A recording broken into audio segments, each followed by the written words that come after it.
Hello and welcome to SiGMA TV. Today I'm joined by the founder and CEO of Jade Entertainment and Gaming Technologies.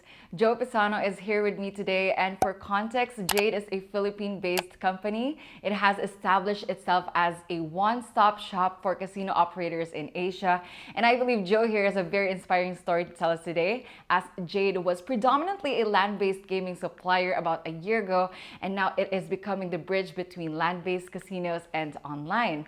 The year 2020 was arguably the worst pandemic the world has seen, but certainly not for Jade. With all the change that Joe has taken initiative on and implemented, they continue to expand their global footprints in numerous Asian countries, and not to mention their portfolio. So I'm pretty sure everyone would be keen to learning from your success story, Joe. So tell us the story from how you've grown your company prior to the pandemic to where you are now. Thanks, Shani. We started primarily as a land-based supplier, and we represented some of the biggest names in gaming: Novomatic, Ainsworth, NRT, Walker Digital, Sega Sammy, are just a few of the companies we represent on the land-based. Pandemic hit March last year. We all got locked down, and basically immediately we could see that there was a trend towards the digital world, not only in gaming, but how we lived our lives, our purchases. So I decided to move the company into the digital space.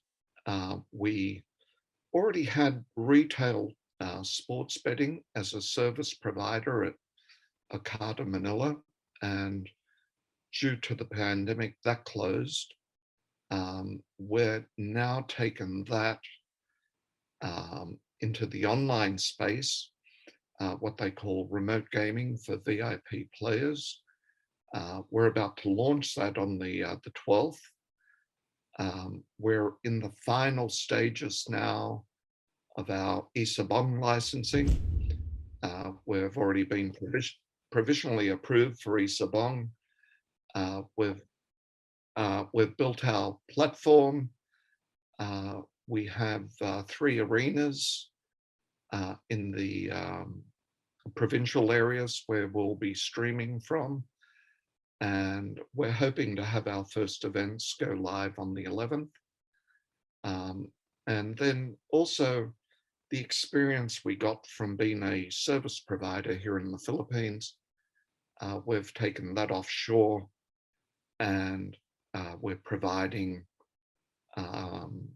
those services to operators outside. So as a more or less a B2B type service provider. So we do that with one operator in the Indian space, Lucky Yeti. We're also looking at expanding that into other markets, other legal jurisdictions throughout Asia. We're monitoring the Japanese market, and we now look at ourselves as the bridge between land and digital. We feel very comfortable now knowing the land-based space and how land-based properties operate. You know, they're basically they're based on the element of entertainment. We want to take that element of entertainment and bring that to the digital space. And at the moment, we see a lot of websites out there where they provide, I guess, very static. You go on and you play slot machines or live dealer. We want to provide land-based casinos with services that will bring their floor excitement to the digital space. and we're working with some casinos at the moment. We hope to see that in the future. As a company, during the COVID time, we have not laid anything off, any staff off, and we've actually increased our staff by 20% over the period. So, and we hope to continue growing that. Yes, and you previously stated, Joe, that you were working with other jurisdictions and are getting so much increase from other governments in order to know how to take their land-based casinos to online. Could you tell us more about that? Yeah, I mean, it's no secret. We're working in Nepal at the moment to work with some of the operators there to help them take their land-based operations into the digital space. We're in discussions with Sri Lanka. We're in discussions with some of the states in India. Some of the states are now looking at legislation to allow gaming within the state. I think we've already read about Malaysia wanting to go online and allow licenses in the Malaysian jurisdiction. Only this past week, Saipan, within their Senate, have started discussing internet gaming.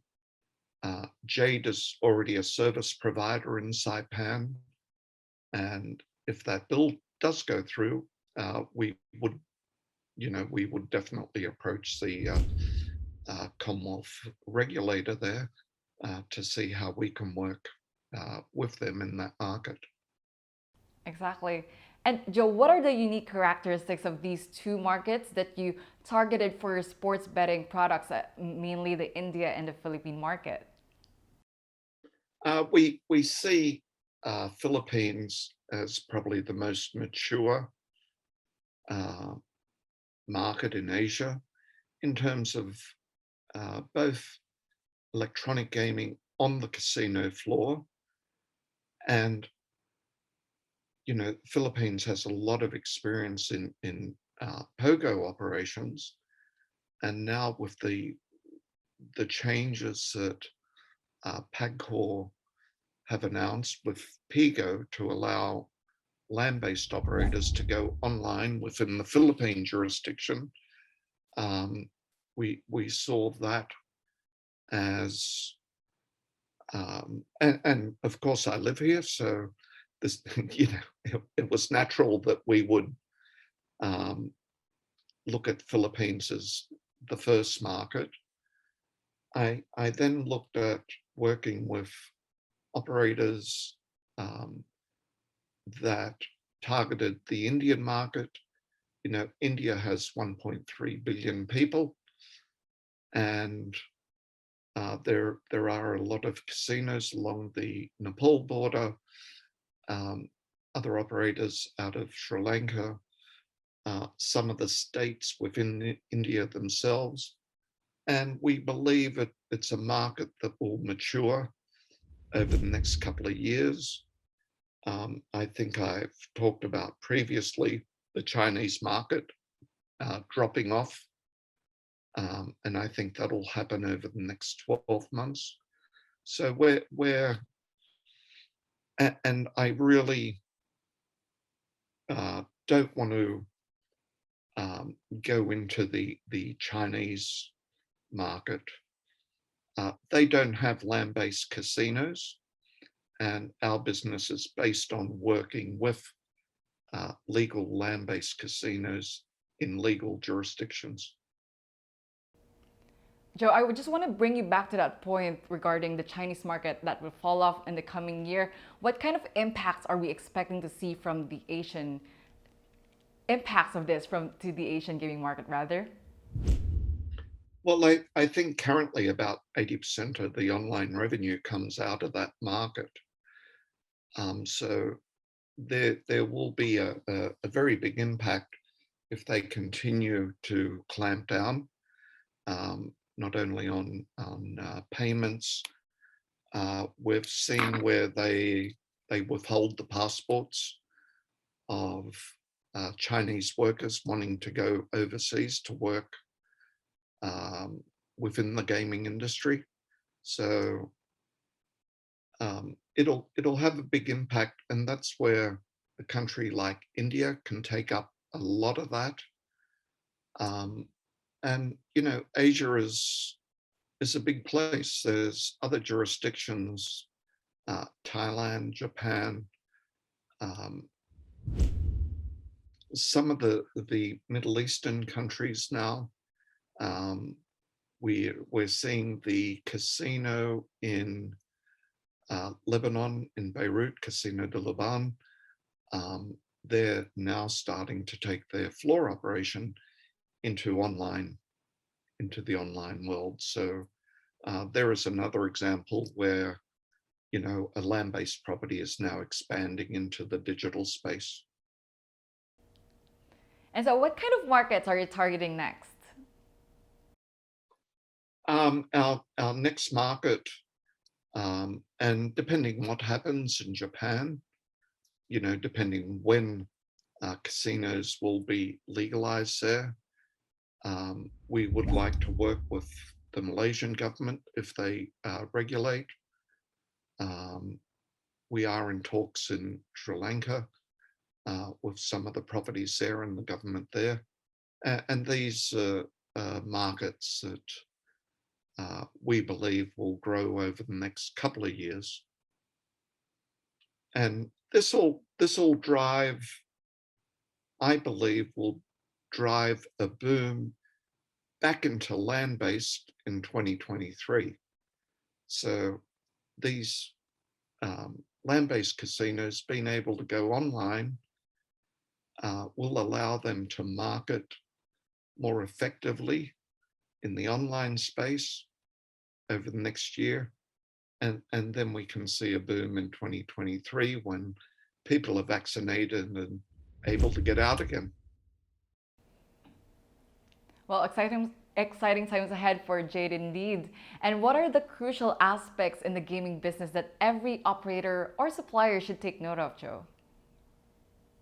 The crucial aspect is marketing and payments. You must get your marketing right. And the properties here, they've got very good brands, market those brands. And then the payment solution is crucial. People need to be able to register, load their account, and place a bet.